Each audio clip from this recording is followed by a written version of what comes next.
It's around 12 to 1, but in the ring it's about 5 points shorter than that, so it's certainly much shorter in the ring than on the tote Campaign King, but the favourite in both areas is certainly Hewler Chief. Thanks, Ray. The one thing that Campaign King has in his favour is the fact that he hasn't had a hard run in the last week or so, as have so many of the Doncaster horses. Campaign King hasn't started now since the Newmarket, when he finished close up behind Lockley's Tradition, so he's nice and fresh, and that could well stand him in good stead. Riverdale has proven a great performer.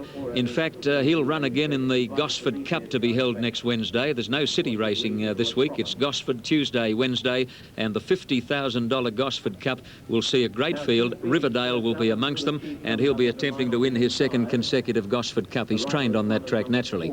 Noel Barker is his rider. In fact, you'd need anaesthetic to get Noel Barker off Riverdale, and Ray spoke with him earlier. Well, Noel, the horse seemed to be anchored by the big weight in the Doncaster. That's right, Ray. He had an awkward alley, 17 alley last week, and he had a beautiful run in the race. There was no complaints about that, but I got within a length of Hewler Chief, probably at the 200-metre mark, and the weight did tell on him last 200 metres. He's been a magnificent horse, this one. He's won the Gosford Cup, he's won the Ampol Stakes, the Epsom. It would be fair to say, I think, earlier in his career he was a handicap horse. Would it be getting close to a weight for age horse now? Well, he's had a couple of tries at weight for age, Ray, and he's run seconds and thirds in it without winning one. So hopefully today we can turn the tables. They were over unsuitable distances behind the good class younger horses, Avon Angel, etc. Now it's over the mile, which is more to his liking. Oh, he's had a couple of attempts over weight for age over the mile and failed to win one. So, as I said, today might be his day. At this stage, we welcome viewers in New Zealand to our telecast from Royal Randwick on a very hot day in Sydney. And New Zealand has a big representation in the race coming up, along with King Phoenix, Riverdale, New Zealand bred, Magnitude, also Canterbury Belle, and Hewler Chief was bred in New Zealand. Now the amber light flashing on top of the gate, 1,600 metres, a run of 600 to the first turn, and this is the time-tested all-age stakes. No, starter got down off his rostrum again. He's concerned about a horse towards the outside, not sure which one it is. Now the gates open, they're off and running, and starter, you can be proud of that. They came out in a beautiful even line. Nobody wants to lead, and Canterbury Belle, whose rider lost his cap in the early part, has now bustled a bit to take the lead over Magnitude and Hewler Chief, followed by King Phoenix and Riverdale. Close handy on settling down as Campaign King, and then Concrete on the inside of Prince Frolic. Well back on settling down, Dinky Flyer, followed by Drawn, and in the Glen as last, but gee, they're tightly packed in the run to the first corner. Nobody wants to be in front, and you could throw a blanket over the field. Magnitude, the Epsom winner, takes the lead now, pulled his way to a narrow lead over Riverdale. Dropping to third, Canterbury Belle on the inside of Campaign King, a length and a half to Hewler Chief, followed by Prince Frolic and then Concrete. King Phoenix got shuffled back in that tightly packed bunch at the head of the others. Dinky Flyer taking off out wide, and then in the Glen and Drawn as last, but no more than 7 lengths off the lead. They've got 700 left to go. Magnitude with the inside running is joined again by Riverdale. Prince Frolic on the outside, moving up 3 deep around Campaign King and Canterbury Belle on the rail. A length and a half to Concrete. Off the track, Dinky Flyer, Hewler Chief now scrubbed along, and then in the Glen, followed by, as they turn for home, King Phoenix second last and Drawn as last, but straightening up now, and Riverdale took a narrow lead over Magnitude. Prince Frolic about to pounce on them. A length away, Canterbury Belle under pressure. Campaign King's the first beaten, and right down the outside, King Phoenix and Hewler Chief got badly knocked about there. He got shuffled back in the straight now. Riverdale is the leader. Wide out, Drawn is now getting clear of the ruck, and it's little Drawn going after Riverdale. Look at him go. He's only as big as a pit pony, but he's all heart, and Drawn got up to win. Drawn beat Riverdale. Third, Dinky Flyer. Fourth, King Phoenix. Fifth is Canterbury Belle, followed by Prince Frolic, and then in the Glen, Concrete further back with Magnitude. Hewler Chief got knocked bandy in the straight. Forget his run, and Campaign King, disappointing, is last of all. And 2 jockeys lost their caps in the running of the all-age stakes. The riders of Canterbury Belle and Campaign King both lost their silk caps. Isn't he a little bottler, Drawn? He's done it again. And what a training performance by Les Bridge to bring this little bloke back from the 2,400 metres of the Derby to the 1,600 metres of the all-age stakes in the space of 7 days. Drawn second last and last in a tightly packed field in the run to the turn. Old Riverdale looked as though he was ready to re-enter the winning list when he shot away at the 200 mark and looked full of running. And I looked back at a row of horses behind Riverdale to see if I could find a danger, and suddenly I saw the little bloke burst his way out of the ruck, knuckled down to his work, and he went home 100 miles an hour drawn. He swamped Riverdale in the shadows of the post and was coming away to score another super win, ridden today by the top Victorian jockey Pat Hyland, and the 85-86 season must go down as one of the happiest of Pat Hyland's career, because he won the Melbourne Cup last spring on What a Nuisance, and the year before that he won a Caulfield Cup on Affinity. So things are really happening for Pat, who's one of the true gentlemen of racing in Australia. Number 9 drawn, Pat Hyland, to pay $4.35 and $1.20. Riverdale will get second, Noel Barker, and Dinky Flyer will be third, ridden by Jay Cassidy. The next is the big one, the Sydney Cup, $300,000 at 5 minutes after 3, and I would dearly love to hear what Ken Callender has to say about the Cup. Thanks very much, John. Yeah, well, thank God Bone Crusher's gone home. We haven't got him at Randwick today to cost me more money. And if you think he got home quick, well, I was tempted to pay his plane fare, so he would have got home a bit quicker. But the Sydney Cup, well, Sydney Cups are like Melbourne Cups. They're usually very, very tough. Today, it looks a lot different. The favourite, Maroon, looks just too good at the weights. He's a top-class English horse. He's better than our horses. He's weighted to win, and the 3,200 metres will suit him right down to the ground.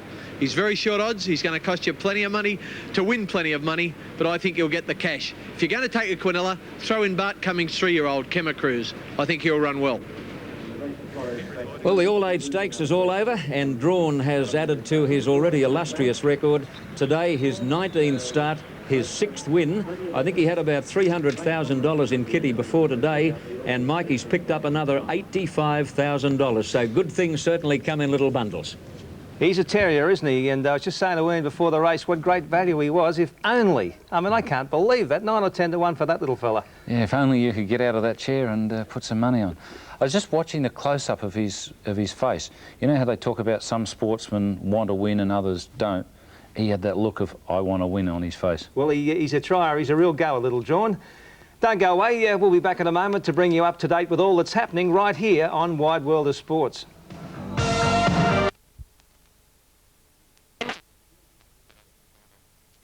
To keep that standard of racing, Johnny Tapp, the favourite, marooned. He's held in very high regard by Robert Sangster. Yes, and by plenty of other people too, Ian. He's without a doubt the best horse that Mr. Sangster has imported to Australia. He won a Melbourne Cup, don't forget, with Belledale Ball a few years back. I don't think there's much doubt Marooned is a better horse than Belledale Ball, mainly because he's capable of producing a real sprint at the end of these long-distance races, as he did in winning the Chairman's Handicap last Saturday. If ever a horse has beaten the handicapper, it's Marooned. When he first came to Australia, he'd won only 2 ordinary races in Great Britain. One of them, in fact, was an Apprentice's Cup at Ascot. And when the weights came out for the Sydney Cup in early March, the handicapper couldn't really give him any more than what he's given him, 49.5 kilos, because that's all he was entitled to. Now, Brian Mayfield-Smith had been studying the calendar, and he very adroitly and very carefully picked a couple of races to run him in leading up to this Sydney Cup, namely the Mannion Cup at Rose Hill and the Chairman's Handicap at Randwick. You guessed it, both penalty-free races. So here we have a horse who's peaked on the right day with a featherweight on his back. I know he'll need a little bit of luck with 18 runners, but Jim Cassidy is in terrific form at the moment. No jockey in Australia is riding any better. Ray, I don't often make statements like this, but I've got to use an old adage. I reckon he's got to fall over to get beaten. Well, John, that's the opinion of nearly everyone at Randwick this afternoon. I've just spoken to a number of bookmakers, including Roger Manning. They took the 5-4 on and now Marooned in the ring into 13-8 on. And a short time ago, I spoke to the owner, Mr. Robert Sangster. He's leaving for the Isle of Man this afternoon, and he said he'll be celebrating tomorrow or Sunday, English time, about the win of Marooned. So certainly he's got plenty of confidence as well. Late show at 25-1, won the race last year. 33s in the ring. Samazan, the well-performed New Zealander, has won over the 2 miles, 16-1. Secure Deposit at 16-1. Fox Seal won the Brisbane Cup at 9-1. Emlock 40s. Astral in 30s. Al Sophia, John, she looks in great order. She's 11-1. Dwanet's Girl at 20s. Great Estate at 200-1. Joel, another Kiwi, at 80-1. Puckle Harbour at 100-1. Silver Award 20s, out the 33s in the ring. Scruples, the Tasmanian, at 100-1. Marooned 5-4 on the tote. As I said, in the ring around 13-8 on. Reckless Tradition at 40-1. The 3-3-year-olds, Karma Cruise, the shortest of them, at 14-1. Panama Jack at 80-1, and Saxon White, the bottom one, at 200-1. Well, Tappy, I know Maroon's your selection, and I think a lot of people agree with you. The horse would just about have to fall over to get beaten in the 1986 Sydney Cup. OK, Ray, I've put Fox Seal in as my second pick. He ran a great trial for the Sydney Cup when he rattled home to get 4th in the Queen Elizabeth Stakes the other day behind Trish Stark. Well, the man who knows Maroon better than most is jockey Jay Cassidy, and Ray caught up with him earlier. Well, Jim, everyone's saying he's beaten the handicapper. It's got to be the case.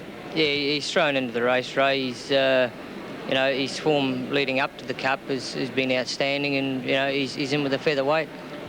Yourself and Brian Mayfield-Smith have been placed under tremendous pressure this week, mainly due to some reports regarding the horse's fitness, and in fact he had to pass a fitness test this morning.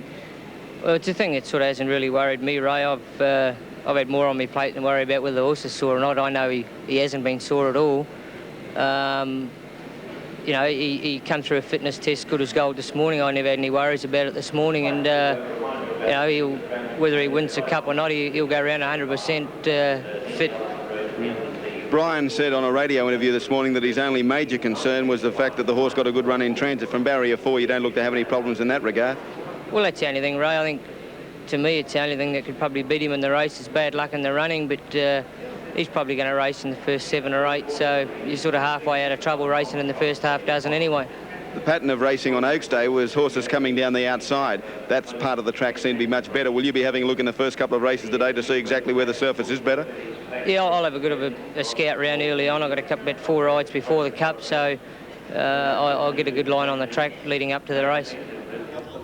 Good on you, Jim, and good luck on Marooned in the Sydney Cup for 1986. Jim Cassidy has carried all before him in the last 5 or 6 months in both Sydney and Melbourne, and he's put together an enviable collection of big race wins. He won the Caulfield Guineas on Drawn, he won the Victoria Derby on Handy Proverb, and of course during the Sydney Autumn Carnival he's made a clean sweep of it, winning all of those big ones at Rose Hill, the Rawson Stakes, the Orlando Classic, the Manuan Cup, and goodness knows what else. He won the Penfolds Classic recently at Newcastle. He just can't do a thing wrong. He was placed on Heat of the Moment in the Doncaster, and he was placed on Handy Proverb in the Derby.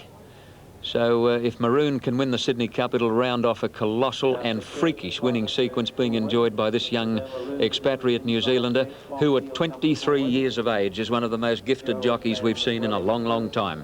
In fact, it's frightening to think that he's been able to do it at 23 years of age. Jockeys generally reach the absolute pinnacle of their form in their early 30s, and it's frightening to think what he's going to be like with 10 years' experience under his belt. Now,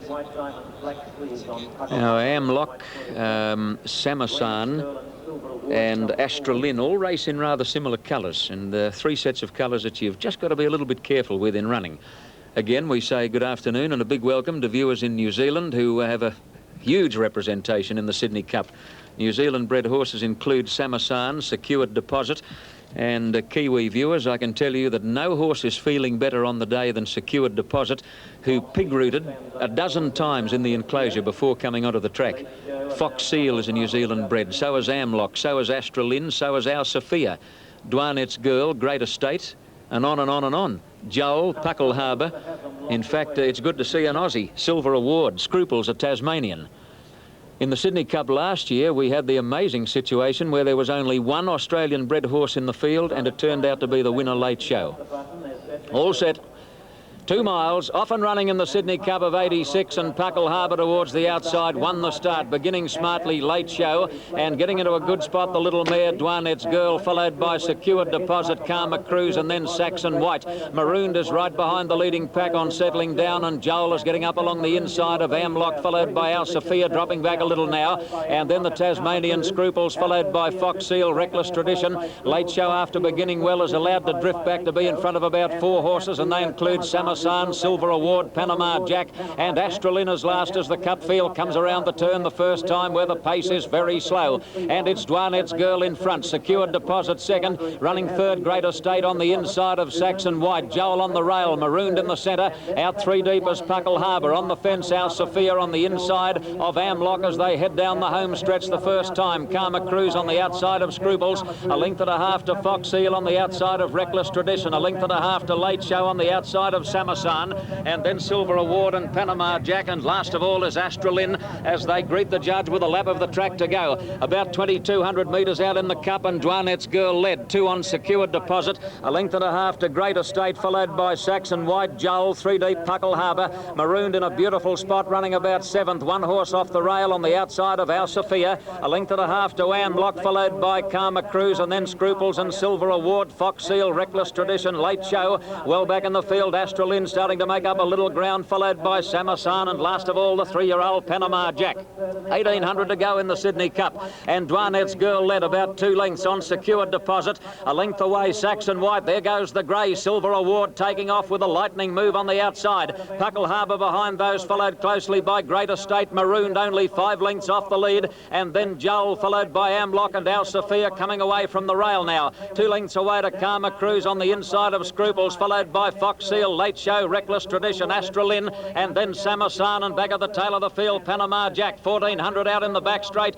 A new leader now, Silver Award took over the running, moving into second place, Saxon White, followed by Secured Deposit on the outside of Dwanet's Girl. At the head of the others then is Puckle Harbour, followed by Marooned. In on the rail, Great Estate. Further back is Amlock and Our Sophia between horses, and then Joel, Fox Seal, Karma Cruise, Astralin. Well back in the field, Late Show with Panama Jack, and then Samasan and Reckless Tradition. And the Cup field is very tightly packed as they go around that top corner. About 900 metres out now. A great race for the lead. Silver Award, Secured Deposit, Saxon White is up there, and so is Amlock, and by crikey, it's a race and a half. Dwanet's Girl is next on the inside of Marooned. Marooned is cluttered up now as they near the home turn. Off the track, Puckle Harbour, moving around the outside, Panama Jack, and going with it, Astralin. Further back is Amlock, followed by Late Show. Fox Seal is well back and very wide as they near the turn, and then Karma Cruise, but around the corner, it's the charge of the Light Brigade. The 3-year-old Saxon White is joined by Secured Deposit. In third place, the Tasmanian Scruples, and here comes Marooned.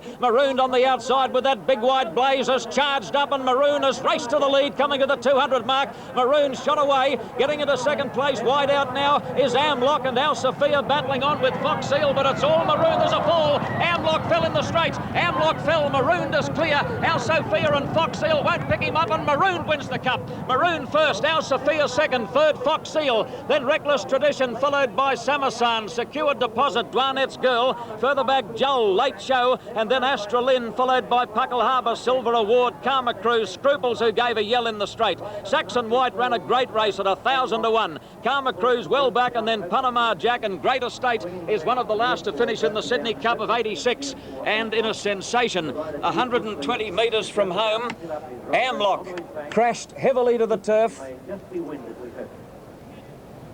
and the rider has had a very, very heavy tumble, namely Grant Cooksley, who's on the track in the home straight here, and the ambulance attendants are tending Grant Cooksley, and this horse, sadly and tragically, has snapped a foreleg. Another horse jumped over the top of the fallen rider. I think it might have been Samasan, cleared him like a steeplechaser, and miraculously missed that fallen rider. What a win. And, well, on paper, he looked the best thing to ever go round in a major race at Randwick Racecourse, and so it turned out. Number 14, Maroon, the shortest price favourite since Galilee in 1967. On the TAB in New South Wales, 85 and 65, Marooned, a chestnut end tyre, a 5-year-old by the great Mill Reef, out of short rations, raced by Swettenham Stud Syndicates, trained by Brian Mayfield Smith, and rounding off an enviable and unforgettable season of racing for jockey Jim Cassidy. Marooned, an easy winner. The great mare, Our Sophia, has run second, ridden by Gary Willits, a bay mare by Noble Bijou out of Melitian, on the place tote, $1.65, and Fox Seal has run third, number 4, ridden by Mick Dittman, trained by Rick Hoare-Lacey, by Imperial Seal out of Foxton. He's a great stayer, Fox Seal, on the place tote, $1.15. The numbers on the Cup, not up as yet, but they will be 14, 7 and 4, and a rather relieved Jim Cassidy, I would imagine, will shortly bring Maroon back to scale. It's a funny thing, right down through the ages, the long-distance races seem to be won by bays or browns, and yet here we've got a flashy chestnut with a white blaze, Ray. Thank you very much, John, and with me, Mr. Robert Sangster, sir. Congratulations to you. Thank you very much. I'm very sorry for the horse that fell. Yeah, Hemlock. Unfortunately, it looks like it snapped an off foreleg, and the jockey's okay, the latest word. But, well, that's sad news for them, but great news for you. Marooned a magnificent effort. Yeah. No, he rode a great race. I thought he may have come a bit too soon, but no, he rode a good race. Here's your lovely wife leading that horse back in now to scale, and a great reception. It's a long time since we've seen a horse so well supported and such a lot of confidence about it. We've got to go back to Galilee, and I guess this horse will be spelled now and set for the Melbourne Cup. He did very well on 3 legs, I think. Congratulations to you, Mr. Sangster. Yes, Mr. Sangster referring to reports that the horse, in fact, had a sore leg, and Mr. Shrek, the chief steward, asking him to get out of the way as the horse returns to the enclosure. Back to you, Tappy, a great win. Sure was, Ray, and, well, Jim Cassidy, I don't know if he gets a butterfly or two. Maybe he has no nerves, but he went into that race with an enormous responsibility, really, for a young jockey, because Marooned has been front page on every racing and sporting page around Australia for the last week. He's been under this fitness cloud, which Brian Mayfield-Smith and Cassidy both refuted, of course, but he's blown it all out the window in one foul swoop. Well, as we said, Ian, he had to fall over to get beaten. He didn't. Sadly, Amlock did. That horse has snapped a foreleg, which takes the gloss off the Sydney Cup, and we'll let you know about the condition of Grant Cooksley a little later. Thanks there to Johnny Tapp. Well, certainly a very happy Robert Sangster, and he'll enjoy that flight back to the Isle of Man. In a moment, we'll bring you up to date with sport and take you out there trucking.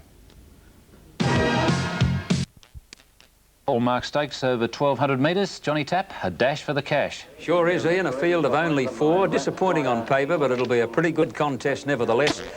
In going down to Ray Hadley, bad news about jockey Grant Cooksley after that fall in the Sydney Cup. Yes, John. Unfortunately, Grant has been taken to the Prince of Wales Hospital with a suspected broken right femur. He's going for X-rays, has been stabilised. Apart from that fracture or possible fracture, he's quite okay. From the top, Mr. Illusion, of course, is scratching. A field only of 4. Now, Richfield's Lad has been pretty well backed in the ring at 5-4. Around the same quote there in the ring. 16-1 the Tate, Vain Carrioy. Now, Avon Angel 6-4 on the Tate. In the ring, 10-9 on to even money, and Rash Flyer at 20-1. John, only 4 starters. I wish we could find a thoroughbred, because if you run 5th in this, you get $700.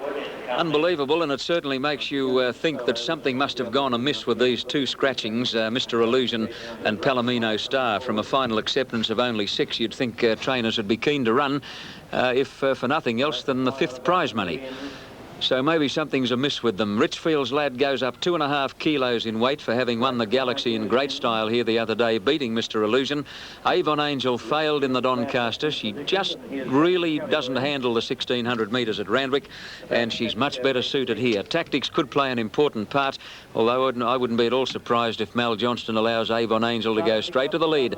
Now the field of 4 in the gates, and they fly open, and they're off and running in the Hallmark Stakes. Vain Carrioy actually beat her out, and Vain Carrioy hit the ground in front of Avon Angel, who's picking up quickly and is being allowed to stride up on the inside of that other horse. Rash Flyer's running 3rd and dropping out a length and a half. Last of the 4 as they settle properly is the Galaxy winner, Richfield's Lad. Over the crossing at the 800 mark. Avon Angel with the inside running is a narrow leader over Vain Carrioy. The pace is pretty quick. 2 lengths away, Rash Flyer, and 2 to Richfield's Lad as they near the turn now in the Hallmark Stakes. There's not a breath between Avon Angel and Vain Carrioy, and obviously Vain Carrioy's not doing Avon Angel much good, because he's up there worrying the brains out of the favourite. Rash Flyer running 3rd, and Richfield's Lad must be going well, because Willets had no hesitation in letting him go 4 deep on the turn into the straight. Around the corner now, you could throw a blanket over the 4 runners, and boy, oh boy, what a race it is on top of the rise. Avon Angel joined and headed by Rash Flyer. The mare's gone. Richfield's Lad coming at Rash Flyer. They're going to fight it out. It's Richfield's Lad and Rash Flyer. They've drawn clear of Avon Angel. Richfield's Lad got the upper hand over Rash Flyer close to home, and the Galaxy winner's going to make it 2 in 5 days, and Richfield Lad comes away to win well by a half length on the line to Rash Flyer. Avon Angel 2 lengths away 3rd. I wonder if she was jaded after the Doncaster run, and a distant 4th and last is Vain Carrioy, and he probably brought the mare undone by worrying her up front right through the race. Well, Richfield's lad with 57 kilos has done a tradesman-like job to win. Gary Willett's on board. He and Rass Flyer went past Avon Angel together at the 200 mark. Just for a few strides, Rass Flyer made a race of it, but Richfield's lad was too classy, and in the concluding stages he was drawing away to win by a clear margin. He's a very good sprinter. He finished right on the heels of the place getters in the Newmarket recently behind Lockley's Tradition, and now he's won the Galaxy and the Hallmark in 5 days. I wonder what Kenny Callender's got to say about the following event at Randwick. Let's hear from him right now. Well, we're faced with another odds-on favourite here, Heat of the Moment. Well, I'm going to take a chance with her. I'm going to call the punters on and let them lay the odds on Heat of the Moment. I think she's pretty good. She proved that in wins like the Ryder Stakes and her placing in the Doncaster. But even though she's won over 2,000 metres, I think she's slightly suspect at the distance. And at the price on offer, well, I'm going to let the punters lay it on. My leaning is to another New Zealander. I've learnt my lesson from Bone Crusher, and I'm going to lean to a horse called My Knight Templar. They say he's not quite as good as Bone Crusher, but then again, he doesn't have to be. Thank you, Ken Callender. A lot more action coming up on Wide World of Sports. Here's a sample. My Knight Templar, Johnny, looks really good in condition, the New Zealander. 7-2, Heat of the Moment, even money, and Kenny Lass at 12-1, Shinakima at 50s. Now, John, Heat of the Moment in the ring, 10-9 on, so the tote's better. My Knight Templar about the same quote, and there has been money for Tierra Wrist at 25-1 and longer, so it looks like a pretty good packer plate. Tappy, incidentally, congratulations on a magnificent call of the 1986 Sydney Cup. Good on you, Ray. Thanks very much indeed. Heat of the Moment, I thought, was a good thing beaten in the Doncaster handicap last Saturday. Jim Cassidy told Connections that she really didn't race well, and the harder he rode her, all she wanted to do was get further back in the field. But I still believe her effort over the last 200 metres had to be seen to be believed. She made up 10 or 12 lengths to get into third place. Provided she doesn't pull or go fiercely here, I think she'll win. Now, there's only one to move up, My Knight Templar, and they'll be away and running. Gee, the fillies are well represented this year. Heat of the Moment, Kenny Lass and Shinakima, and they're in receipt of 1.5 kilos off the colts. My Knight Templar is not a robust horse. In fact, he looks a bit light to me. I'm just wondering how he handled the trip, the rush trip from New Zealand. Maybe that's the way he always looks. Roman Artist, the inside runner. Swift Cheval is one of the chances. He ran a bottler in the Doncaster, Swift Cheval. Gates open, and they're off in the Frank Packer plate of 86, and Roman Artist lobbed out in front. My Knight Templar last to leave the machine. Swift Cheval is away well, and so is Tierra Wrist and Mohagan and Shinakima prominent, followed by Canny Lass a bit deep early. At the head of the others, Heat of the Moment on the inside of Indian Raj. My Knight Templar second last, and dropping out last, Farris King.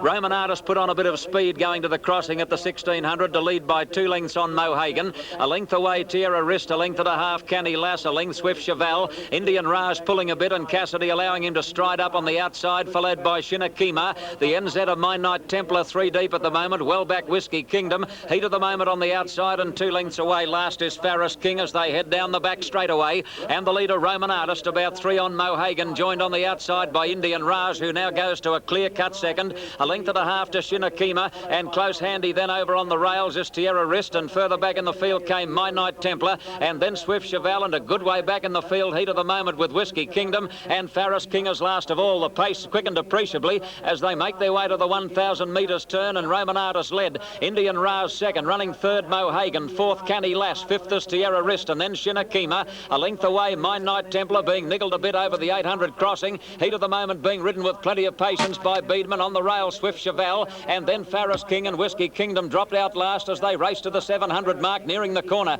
Roman Artist led over Indian Raj, Mohagan, Canny Lass, Shinakima. On the rail, Tierra Wrist, and 2 lengths away, Swift Cheval starting to run on. Then My Knight Templar and Heat of the Moment pulled out 3 and 4 wide. She'll be counted pretty deep on the corner. Into the straight, Roman Artist turned for home, 2 lengths on Indian Raj, who's gone. Getting to second, Mohagan, Canny Lass making a dash at them on the outside. And then Tierra Wrist and Little Heat of the Moment starting to wind up, but she's still 6 lengths off the lead. At the 200, the leader is Roman Artist over Mohagan. Here comes Swift Cheval about to burst out of the ruck. Swift Cheval is going after Roman Artist. Swift Cheval sprinted through the opening, hit the lead, and Swift Cheval is drawing away, and Swift Cheval wins the Frank Packer plate. Roman Artist got second, third Tierra Wrist, and fourth Mohagan. Fifth is Canny Lass, and sixth is Heat of the Moment. She didn't do a lot over the last 200 metres, and the Doncaster run might have taken its toll. Then Indian Raj and My Knight Templar, Farris King, Shinakima, and a distant last is Whiskey Kingdom.